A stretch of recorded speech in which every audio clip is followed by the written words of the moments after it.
Assalamualaikum warahmatullahi wabarakatuh. Waalaikumsalam warahmatullahi wabarakatuh. Salam sehat untuk kita semua. Hari ini kita akan melaksanakan IHT dalam pelatihan DKP mata pelajaran seni budaya dan prakarya itu untuk mewujudkan program sekolah penggerak. Kali ini saya akan memperkenalkan narasumber kita, yaitu Ibu Sumarni dari SMP Negeri 2 Tri Murjo, Lampung Tengah. Kepada Ibu, saya persilakan. Ya, terima kasih kepada Bu Ratika. Baiklah, Assalamualaikum warahmatullahi wabarakatuh. Waalaikumsalam warahmatullahi wabarakatuh. Salam bahagia buat kita semua. Dan semoga kita selalu dalam lindungan Allah Subhanahu wa Ta'ala. Amin ya Rabbal 'Alamin. Baiklah, pada kesempatan siang hari ini saya akan memaparkan materi kita tentang pendidikan yang memerdekakan. Saya izin share screen dulu ya Bapak Ibu.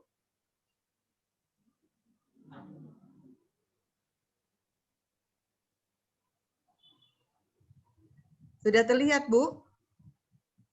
Sudah terlihat? Belum. Nah, sudah. Sudah Bu. Ya.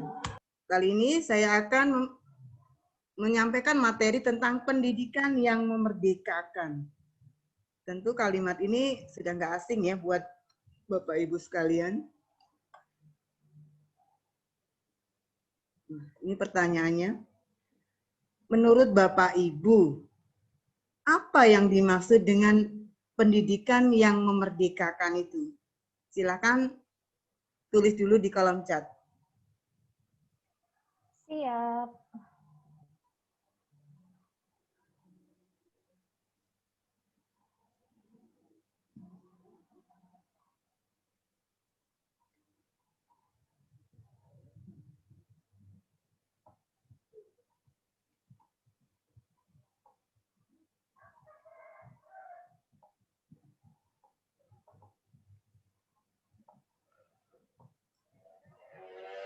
Sudah Bapak Ibu?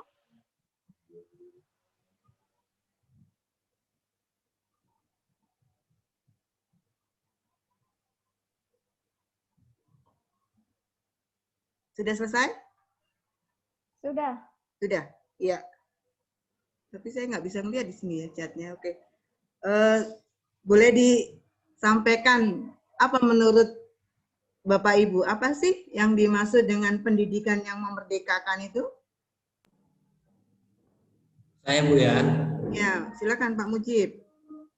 Pendidikan yang memerdekakan itu adalah pendidikan yang tanpa adanya pemaksaan. Iya, menurut Pak Mujib bahwa pendidikan yang memerdekakan itu adalah pendidikan yang tanpa adanya pemaksaan. Bagaimana kalau menurut Bu Ratika? Pendidikan yang berpihak kepada siswa ataupun murid, yang menuntun siswa itu untuk melakukan sesuatu yang sesuai dengan kemampuan dan bakatnya. Iya. Setelah itu mereka akan menemukan kesenangan pada diri mereka sendiri.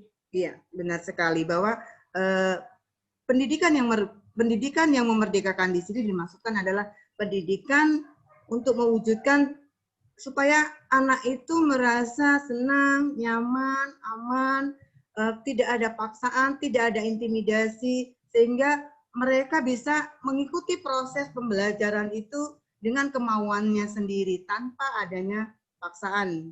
Begitu ya Bapak Ibu ya. Baik, kita lanjutkan.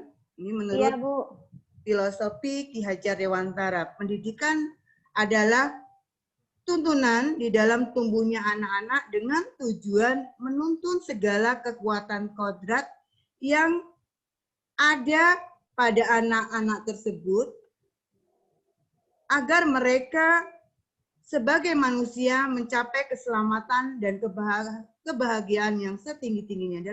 Jadi di sini maksud dari filosofi pendidikan menurut Ki Hajar Dewantara, seorang guru kita hanya diharapkan menuntun anak-anak, menuntun murid kita sesuai dengan kodratnya, baik kodrat alam maupun kodrat zaman.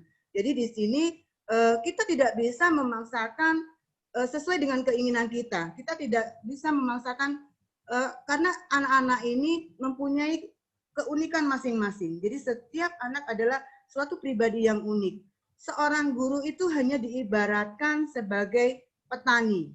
Jadi petani yang menanam biji tersebut, kemudian dirawat, pengairannya baik, diberi pemupukan, dan pengairan yang cukup, serta cahaya yang cukup. Mudah-mudahan anak ini akan menjadi tumbuh dengan baik. Jadi diibaratkan kalau seorang petani ini diberi biji atau bibit dari kualitas yang buruk, kualitas yang tidak baik, tapi kalau dirawat dengan baik, kemudian dengan ketulusan, diberi pupuk, di pengairan yang cukup, maka walaupun bibitnya tidak baik, tentu saja akan tumbuh dengan baik. Beda dengan kalau kita diberikan bibit yang berkualitas baik, tetapi kita tanam biji tersebut dalam tanah yang gersang, tidak diberi pemupukan, tidak di pengairan yang cukup, mungkin bibit itu pun akan tumbuh, tetapi dia tumbuhnya tidak akan sempurna, tidak akan optimal. Jadi di sini kita adalah pendidik sebagai tuntunan. Kita menuntun bakat minat anak itu kemana. Kita arahkan ke arah yang sesuai dengan keinginan mereka. Jadi kalau mereka anak-anak ini merasa senang, tentu mereka akan lebih baik dalam menerima apa yang kita berikan.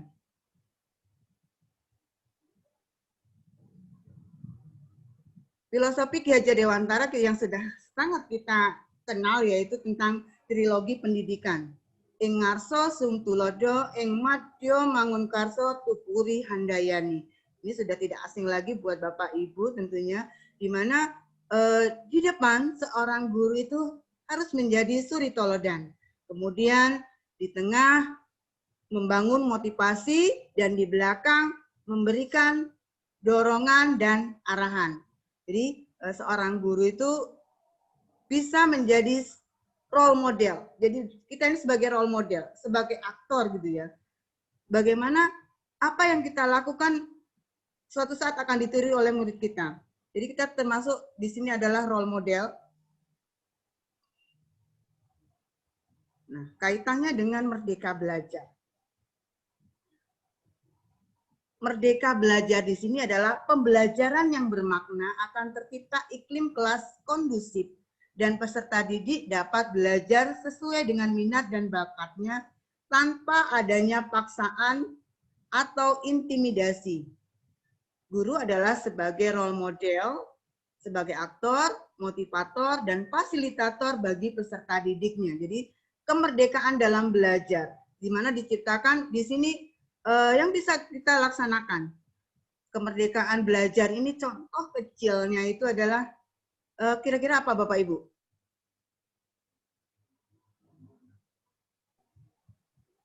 Contoh? Contoh merdeka belajar di dalam kelas. Misalnya, kalau dalam pelajaran seni budaya ya Bu ya, Ya. Mereka bisa milih misalnya kesenangan mereka, siswa si A suka menggambar, nah siswa si B suka melukis. Nah mereka kan sesuai dengan siswa si B suka dengan bernyanyi misalnya kan. Nah mereka melakukan pembelajaran itu misalnya sesuai dengan minat mereka. Seperti itu nggak Bu? Iya. Di sini boleh Bu seperti itu. Jadi misalkan dalam mapel seni budaya di sini ada suruh memilih kan anak itu mau memilih menggambar. Misalkan gini Bu, dia silahkan kita hanya ngasih wawasan, silahkan menggambar lingkungan alam sekitar. Ya Bu ya. Nah di sini kan mereka dia mau gambar kebun boleh, mau gambar sawah boleh, mau gambar pegunungan boleh. Cuman kan arahannya jelas. Istilahnya apa yang diperintahkannya itu jelas. Jadi kalau anak itu perintahnya tahu, oh disuruh menggambar alam sekitar. Tapi kalau dia gambarnya itu misalnya apa namanya hanya gambar binatang saja mungkin kurang pas ya Bu. Kalau binatang mungkin ada kebunnya, ada sawahnya, ada hutannya, mungkin seperti itu Bu. Atau di dalam kandang sapi atau gimana itu boleh Bu. Seperti itu. Pak Mujib mau nambahin? Enggak Bu, cukup jawabannya sudah. Oke ya. Nah, Merdeka Belajar ini, apakah kita sudah melaksanakan kemerdekaan belajar Bu buat siswa kita Bu?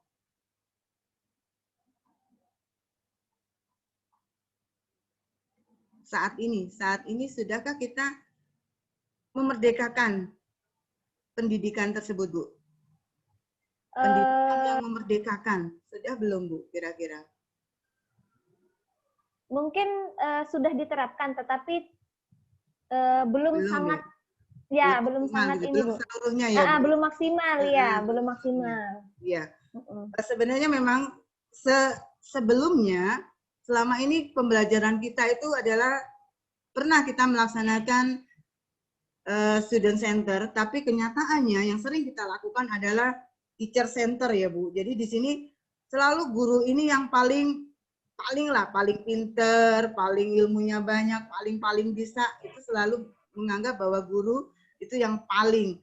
Padahal saat ini mungkin kita kalah Bu tentang IT, mungkin kita kalah dengan anak-anak kita sendiri, anak-anak kita yang masih SD. Kita kalah dalam menggunakan IT. Mereka lebih cepat mengerti, padahal belajar mereka itu mungkin hanya otodidak ya Bu, hanya pencet aja bisa. Beda dengan kita sudah belajar, diajarin, kadang-kadang sering lupa. Mungkin kita udah faktornya banyak yang dipikir. Oke, supaya kita nggak terlampau jenuh, kita ice breaking dulu ya Bu. Iya. Ikutin seperti apa yang saya lakukan ya Bu. Bapak Ibu siap? Siap. Oke, cuman gini kok Bu. Selamat pagi, pagi. Semangat. Bisa Bu? Bisa. Selamat siang. Kerja. Selamat malam. Bobo. Bisa Bu? Ulangi Bu, enggak. Ulangi Bu, selamat pagi tadi apa? Pagi. Pagi. Semangat. Selamat siang. Kerja. Selamat malam. Bobo. Bisa? Oke. Kita mulai ya. Selamat pagi. Pagi. Semangat. Selamat siang.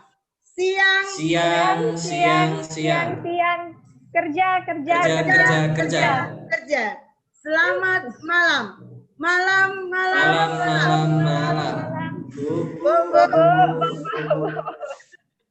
Pak Mujib lucu lagi gemes. Oke, kita lanjutkan. Saya emang imut Bu. Kita lanjutkan lagi. Jadi Merdeka Belajar itu menciptakan suasana belajar yang bahagia, baik buat guru maupun peserta didik. Jadi diharapkan Merdeka Belajar ini tidak hanya untuk gurunya saja atau untuk muridnya saja, tapi kita saling. Ternyata waktunya mau habis Bu. Iya Bu. Ya, jadi habis waktunya Bu. Ibu waktunya habis. Enggak, 10 menit lagi kok Bu, 10 menit lagi. Nggak apa-apa. Di sini udah nggak mau. Oh. Oke. Masih bisa Bu? Masih dengar? Masih 9 sampai 20. Tadi langsung suruh upgrade. Nanti saya potong nggak apa-apa. Oke. Saya lanjut lagi ya Bu. Merdeka Belajar itu menciptakan suasana belajar yang bahagia baik bagi peserta didik maupun guru. Jadi di sini kita sama-sama saling terutama guru. Bagaimana menciptakan suasana belajar ini yang menyenangkan. Sekali-kali kita bawa apalagi pelajaran prakarya atau pelajaran seni ini enak ya Bu kalau diajak keluar gitu ya Bu. Kita nggak hanya melulu belajar di dalam kelas, tapi kita bisa diajak di keluar kelas, bisa di halaman sekolah, atau bisa dibawa ke, kalau saya kadang saya bawa ke dekat sekolah itu ada pabrik pembuatan sapu, ada pabrik pembuatan saus. Nah, anak-anak saya ajak ke sana, kemudian mereka belajar di sana, bisa belajar, bisa bertanya langsung kepada yang punya pabrik saus atau pabrik pembuatan sapu itu. Jadi mereka belajar tidak hanya dapat ilmu dari saya, tapi bisa juga dari pihak yang lain. Anak-anak senang, padahal itu hanya jalan kaki, nggak sebegitu jauh, hanya sekitar 50 km. Tapi anak-anak ternyata senang diajak-ajak ke sana. Ada yang ingin ditanyakan, Bu?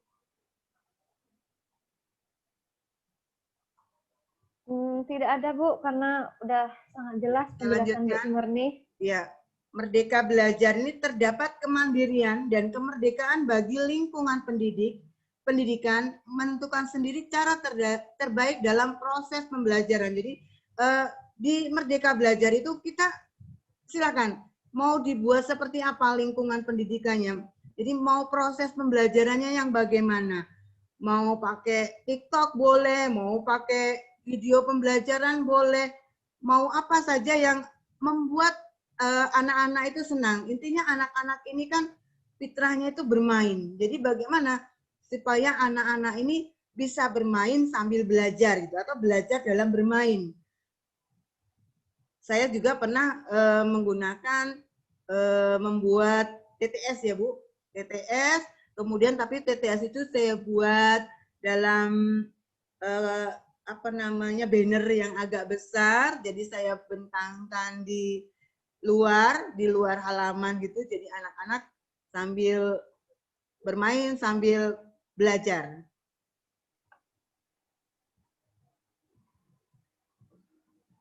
Terima kasih, salam bahagia. Demikianlah pemaparan dari saya. Saya akhiri. Assalamualaikum warahmatullahi wabarakatuh. Waalaikumsalam warahmatullahi wabarakatuh. Terima kasih Ibu Sumarni atas materi ataupun ilmu yang telah Ibu berikan kepada kami semua. Ya Bu. Ini Bu Ratika langsung Bu Ratika? Langsung saya Bu. Nah, tapi dimatiin aja dulu Bu. Gimana? Kita buat room baru Bu, buat room. Ya kita buat room baru. Aja. Saya buat room apa Bu Ratika yang buat? Saya yang membuatkan apa Bu Ratika buat sendiri roomnya? Ya udah saya yang buat, nggak apa-apa Bu. Apa Ibu aja sekalian Ibu ngerekam? Ibu aja dulu ya. Jadi ini saya dulu ya. Ibu ya. Tadi ngambil gambar nggak Bu? Belum. Oke, aku ambil gambar dulu. Bentar. Saya ambil gambar juga.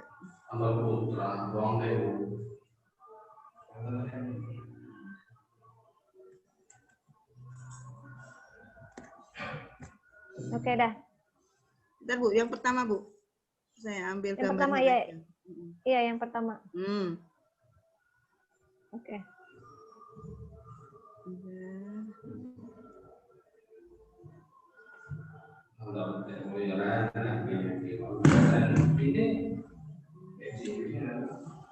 Saya buat room baru aja lagi ya. Tak tutup dulu. Ibu boleh lab Bu.